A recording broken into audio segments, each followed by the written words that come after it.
Dating authentically in the digital age is not all that easy. So I want to invite you to think about two key pieces. One is, who am I? And the other is, what do you want?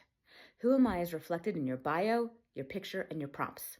So in your bio, what do you like to do? A day in the life of you. What are your passions? What is your sense of humor?